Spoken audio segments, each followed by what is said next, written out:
Hello and welcome to another edition of the Stench of Truth. Well, the Bizarro World Clown Show continues apace after the Iowa caucuses, in which apparently the people of Iowa cannot make up their mind about anything because one after another of the bleating fucking idiots top the polls out there. And then you have an arrow win by Mr. Flip Flop, I believe in everything on any given day, Romney, who just barely ekes out the win over the absolutely fucking nutcase Rick Santorum. And Ron Paul comes in third. Now, everybody was at the top of the polls at one time out there in Iowa, and finally they settled on the glib slickster Mitt Romney. But, you know, what I can't really understand is how anybody can give any credence to the entire election process in this country whenever you have black box voting, which is completely rigged and controlled. The only way that you could know that anything was real would be to have everybody not vote and see how many millions of people vote for the already pre-selected candidate. Santorum, unbelievably, coming in second in Iowa, is not that surprising to me because I realize that we live in bizarro world, where up is down, black is white, and on any given day, people can send messages and then categorically deny them down the road after already having given their secret message to people. And Ron Paul is a classic example of this. And for a complete explication of this idea, I want to recommend to all of you to have a look at Christopher Knowles' site, and that is secretsun.blogspot.com. His latest blog post there, Ron Paul, Race, Ritual, and the Scottish Rite, is an absolutely fabulous explication of the Ron Paul phenomenon. Now, here you have a man who espouses a certain ideology which Christopher Knowles refers to as neo-confederatism. And that is just as good terminology as anything else, although being a neologism, perhaps people will be lost at the meaning of it.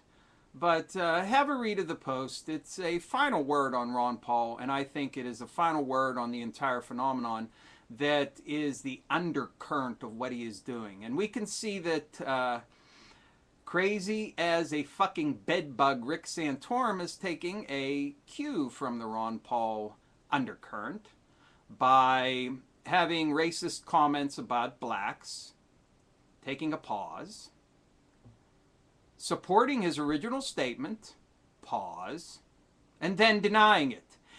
And this is the manner in which Paul gets his message across to what he believes is the silent majority of this time, and that is genteel white Southerners who know how the world works and where everybody and everything falls into its own particular place. No, it's not out and out racism. It's not anything so easily categorized. What it is a pawning off to the states of everything that the federal government does, and a hands-off approach by the federal government, because in this view it is seen that by rights the people already know how things are supposed to be, and things will naturally fall into their natural place as long as meddlers get out of the mix. And that's all Ron Paul represents. He wants the federal government to get out of meddling because that's the way he views it. So therefore, if a state wants to outlaw abortion and disallow civil rights and bring back Jim Crow and all of the well, let's say 1900s robber baron mentality and child labor, that's perfectly okay with him. And bedbug nuts fucking Santorum is starting to pick up on some of this as well. And one might also note that Rick Santorum is a Knight of Malta. And therefore, he is completely under the spell of the Vatican. So anything that he does is going to be along the lines of promoting the church's agenda. But you can see him using the same playbook that Ron Paul has used. Read that blog post for the final word on Ron Paul and exactly what it is that he is doing and how he is doing it. Christopher Knowles has played this out very well. So have a look at it. And you will see exactly how well coordinated and how insidious this thing is.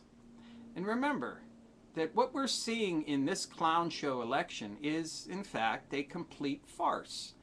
It is a playing out of a drama for the sake of people who still buy into the idea that there is anything that anybody can do about anything, and that if you elect somebody, anybody, who is going to be your savior to the office of president, somehow he is going to be able to pull us out of the brink of despair and bring our nation, quote unquote, back to something.